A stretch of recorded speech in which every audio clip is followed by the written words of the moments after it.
All right. So, what I want to talk to today is like tell a little life story. First off is my HIV. It'll be 10 years in November. Um, I've had one drink, which is gonna boost me up, which I think is gonna boost me up. Somebody who I look up to, like that does YouTube videos or did YouTube videos, is Aaron Laxton. I want to give a big shout out to Aaron Laxton. He came out with HIV around the same time that I did, like that I got it. And like watching his videos made me feel okay, but didn't make me feel okay enough to tell people. Coming out with HIV is almost like coming out in itself. Like, okay, I came out as gay 17 years ago. Now I'm coming out as HIV positive. I might be undetectable. I never have been hospitalized. I never have been sick. But what I have been is mentally sick. And so I went through years of like not being okay with myself. Like I went through almost 6 months without masturbating. I went through a year and a half without having sex. Now I went through the steps of seeing a doctor. I've always been healthy medically, but like mentally, I wasn't okay.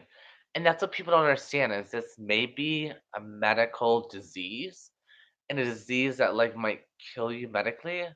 But what they don't understand is that mentally it fucks you up. Like strong language, bitch, but this shit fucks you up. I grew up like wanting that straight ideal of a life with like kids and a husband and like all that stuff.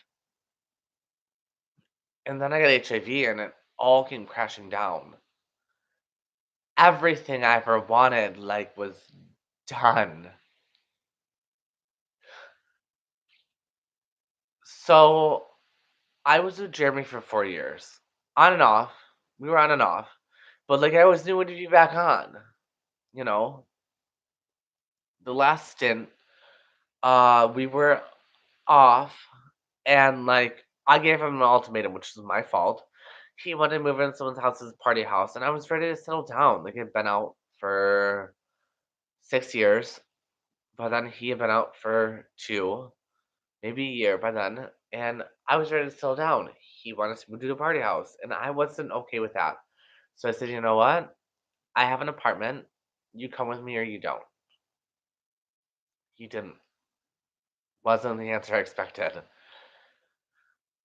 So I started dating this guy 2 days later. And by dating, I mean we fucked a lot.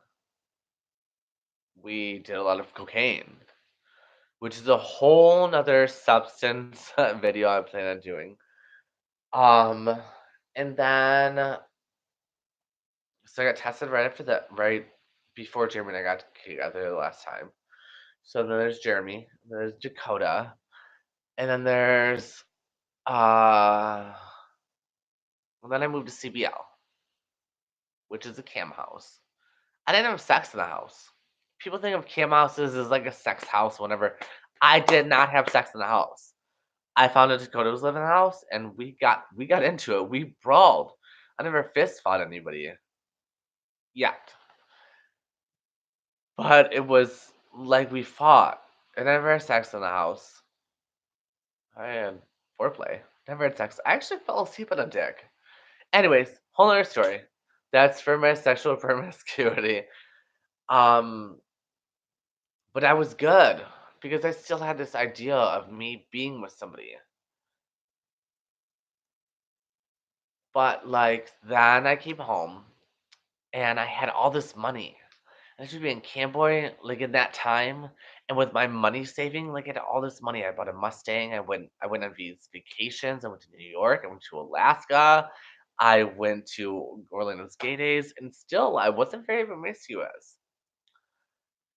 And then I threw with this guy that was my fuck buddy and his friend, which I'm pretty sure that his friend gave it to me, but like that doesn't matter because like My thought is, like, I was the one that did drugs, and I was the one that, like, didn't make him wear a condom, so it's my accountability, it's my responsibility. Like, I don't judge anybody for how they handle their HIV, but I can't point fingers. So, there was that, and then I moved to Port Huron to, like, better my life, woo woo, and I ended up having sex with another guy. So anyways, 8 guys in a year and a half I had sex with. I was 20 to 21 and a half. That's not that much for a gay man. Like, I don't know how many of gay viewers are watching, but y'all are hoes. That wasn't that much. I called all y'all to let you know that I had it and nobody had it. Instead of like doing my research and being like, oh, well, you gave it to me, you gave it to me, you gave it to me, it didn't matter because I had to take accountability for my own actions. I didn't make anybody wear rubber. I also did IV drugs. Very honest. Because it's time to get honest. What I didn't expect was that time when I went and got tested, just a routine test, and they told me I had HIV. I like fucking broke down. And they treated me like a fucking criminal. St. Clair County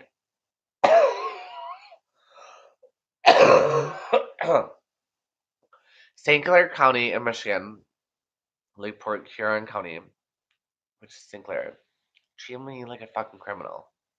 Who would you fuck? Who would you do this? We're gonna find out, like blah blah. And at that point, I didn't need that. I needed a friend. So I found out and I immediately sought medical attention. I got my blood drawn like every month. And I knew what they were doing. Like my mom was a phlebotomist. Like I knew what the fuck they were doing. And I wasn't sick. And I was good. And I didn't go to medication for like the next year and a half because you know what? I didn't even want to touch myself at that point. But I knew what I needed to do. So I got on medication, went on a tripla. Tripla was actually fantastic because like it gives you vivid dreams, and a lot of people can't handle that. I could because like you feel like you're on a roller coaster when you dream. Bitch, you're on a fucking roller coaster. You feel like you're getting murdered.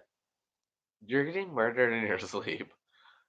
And I would just think of good thoughts. And like I had my first sex dream at 21 on a tripla.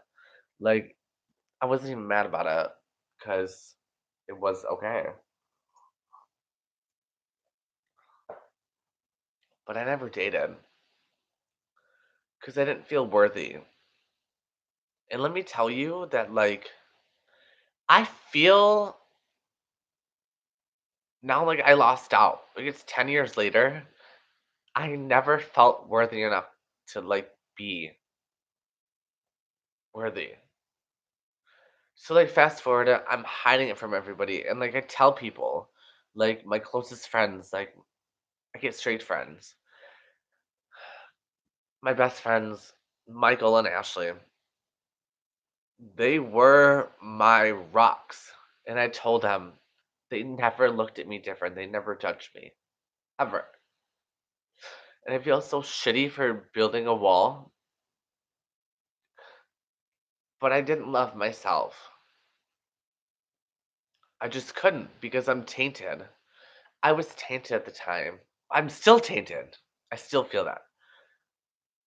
So I get a DUI in 2012. I don't think anyone's ever said this before, but it's the best thing that ever happened to me because it went from me getting wasted every fucking night, me getting off work at 11, to me being wasted by 3 or 4 AM, and instead of dealing with my problems with alcohol, I dealt with them through a sentence of going to NA, which I never had a drug problem. I've done every drug. I've done meth, I've done ecstasy, I've done cocaine, I've done heroin, I've done crack, I've done Molly, I've done Xanax, I've done it fucking all. I started doing hard drugs when I was 14. A whole other video. But that wasn't my problem. My problem was not feeling ready to be myself. And at this time, like I used using alcohol to like balance that. And when I got my DUI, I couldn't use anything but myself. So when I started going to NA, like stopped. I used the court system to better myself. And then I didn't really like NA because like after a while, they like tried to guide my life. Like you can't eat tiramisu, which I didn't fucking like tiramisu, but don't tell me what the fuck to do. You can't use mouthwash. Well, I have sensitive gums, and mouthwash like helps me not rub my teeth. I mean, um, I was 21. I still want to get married. Nobody's gonna want to use the toothless bitch. On top of that, like I didn't feel worthy, and then you losing my teeth, that would have been shitty. So I went to NA for the probational part, but like when it came to whatever, I went to therapy, which was also court ordered. I met this woman. I called her like I didn't call her. Her like therapeutic name was Miss Evelyn, and she did wonders for me because like at first I didn't believe in it. I didn't believe in therapy.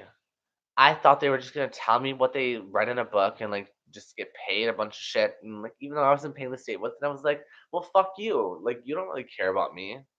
But this woman, she was at 15 and Garfield. Her name was this Evelyn. And I tell you this information just because she was a fucking amazing. She didn't tell me what I needed to hear. She told me what I didn't want to hear. And she helped me guide myself. She gave me the tools to figure things out on my own. And like even you guys will hear throughout these videos, I love my grandma. My grandma's my fucking everything. My I call her Grammy.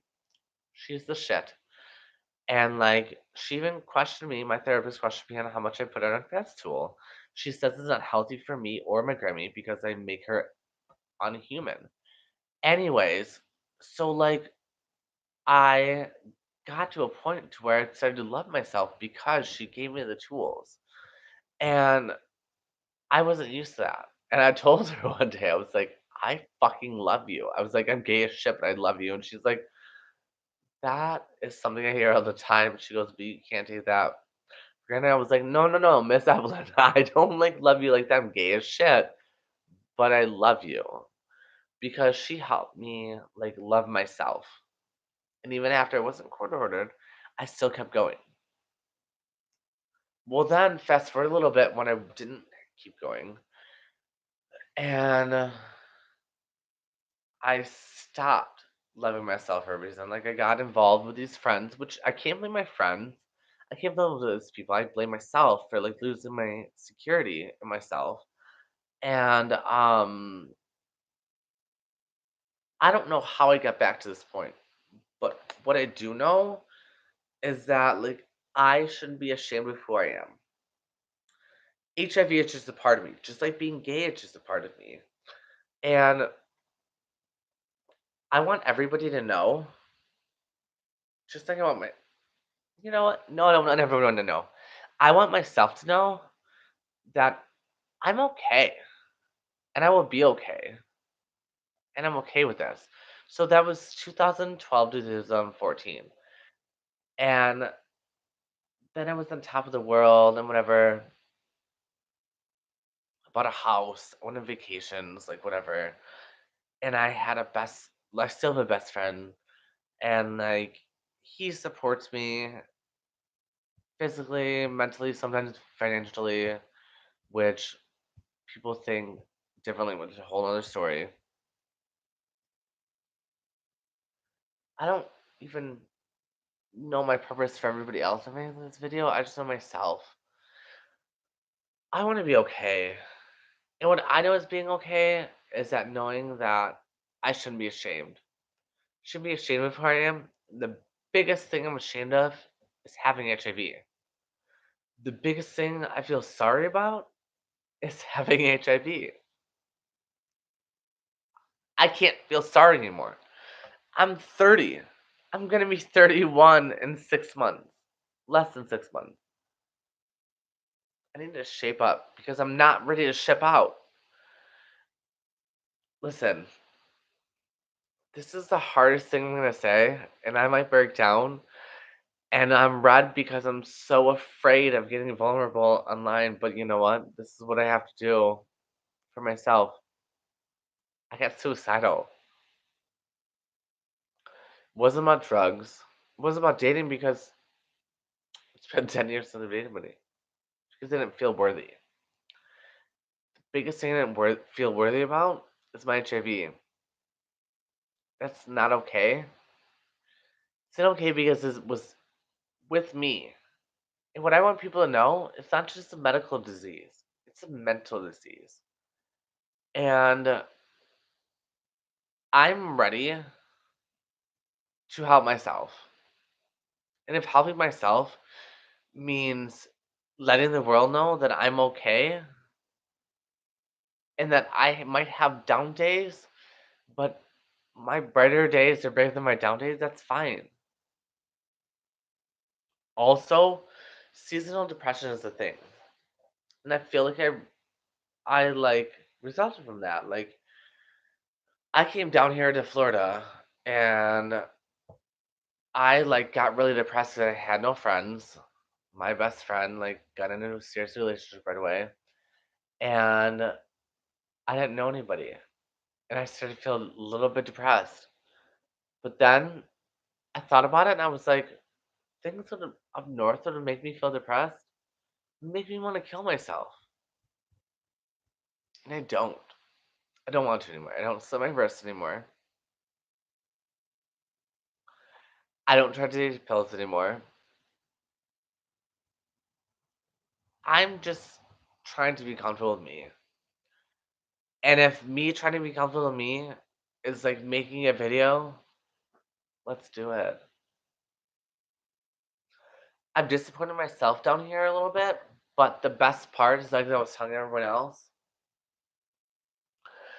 The best part is that like I don't have anyone to fall back on. I don't have anybody to tell me that it's gonna be okay. Nor do I have anybody to tell me to rock on, you're a fucking rock star. I just have me. And I'm trying to do the right thing. I've done the wrong thing. When it comes to CBL, the owner of CBL, I really, really fucking look up to. And I really fucking look down on the fact that I stood him up. And honestly, it wasn't my fault. My phone got fucked up. Like, I went through so many phones since I've been down here. I fucked the silo for it, but instead of fixing it, I was a coward. And I need to stop being a coward. But the hardest part about leaving Michigan and the hardest part of my HIV was that I relied on other people to make me feel okay. I need to make myself feel okay. This is that video. I've rambled for too long, but I'll have more next time. It is what it is.